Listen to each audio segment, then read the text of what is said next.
How was your getaway during the bye week? It was awesome. Me, Dex, and AJ went to Turks for a little bit. We just relaxed, got massages, and I usually never do anything during the bye week. I try not to get out of football mode.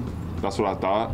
But having that time off actually was really helpful. When I got back, I thought I was really excited to be back, and I felt refreshed and ready to finish the season strong. Fish with your bare hands or anything? No, we did go snorkeling a little bit, but I wasn't trying to go spearfishing because I was trying to, take it easy on the body. You probably more than anybody on this team has experience with the Tom Brady challenge. Yeah. What's that like trying to get to him as a defensive lineman? Because I imagine he can get the ball out pretty quickly. Yeah, exactly. Like you said, he gets the ball out really fast. I've had a lot of frustration going against him most of my career.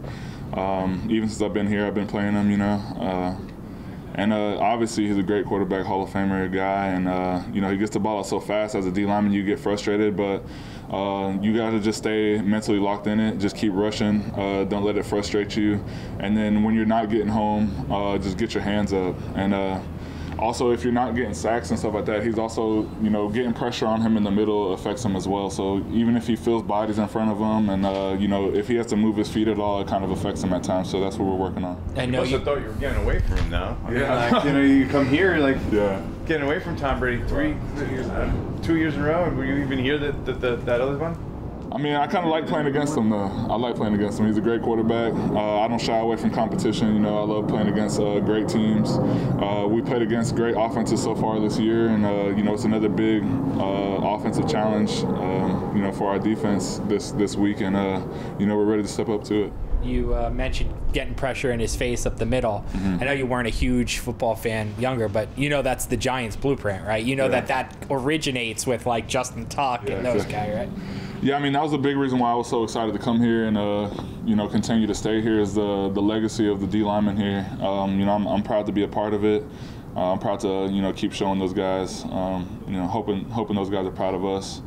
And, like I said, getting pressure on the middle of this guy, even though he gets the ball out fast, he's one of those type of quarterbacks that wants to stand in the pocket, make sure he has his feet correct. He's one of those quarterbacks that, he really wants to be set on his feet when he's throwing the ball. And if he feels bodies around his feet or any type of pressure in front of him, it affects him. Speaking of the legendary guys for a second, next week they're going to retire Michael Strahan's number. Yeah, I know. How much have you gotten to know him, and what do you know about his career? What do you remember, if anything? I know he had a 22 sack year, which is a record. I know he had number 92 because when I first got here, I wanted to get 92 and I couldn't get it.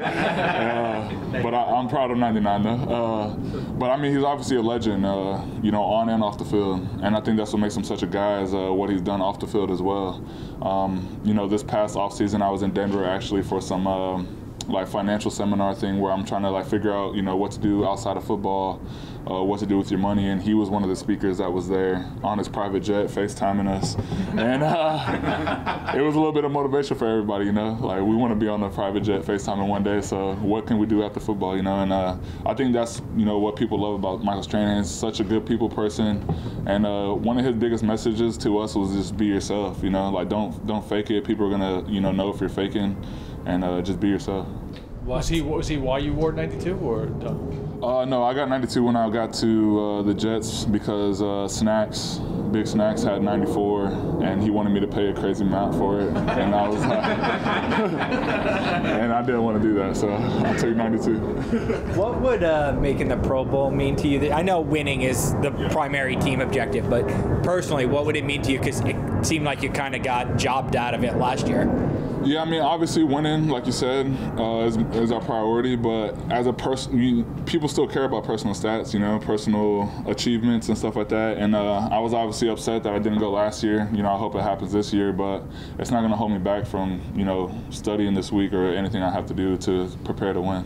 Do you sense teams playing you different this year? I mean, they saw what you did last year, and you're playing a role here where they're basically, the pass rush is almost in a way built around you, right? So do you sense that when you play certain teams that they're putting more than one guy or shifting your way?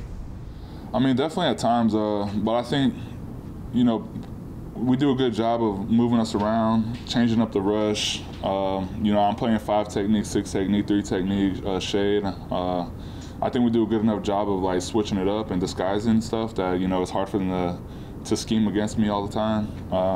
And also we have a lot of other guys that have been stepping up this year as well, so they can't fully focus on me when the other guys are making plays as well, you know.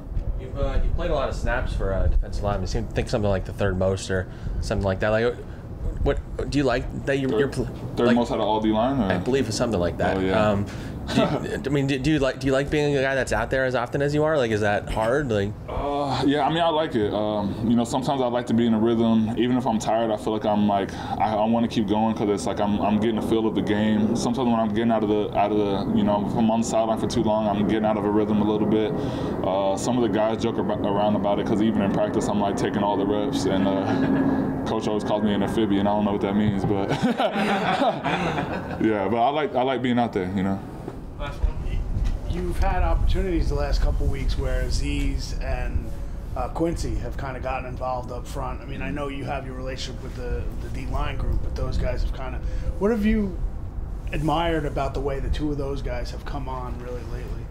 You know, I appreciate those guys a lot. You know, they're young and they're hard workers and they're willing to learn. So they're really easy to communicate with. You know, sometimes when I want to talk about a certain game plan, rush, or something like that, you know, they're all ears, big eyes, you know, ready to like listen.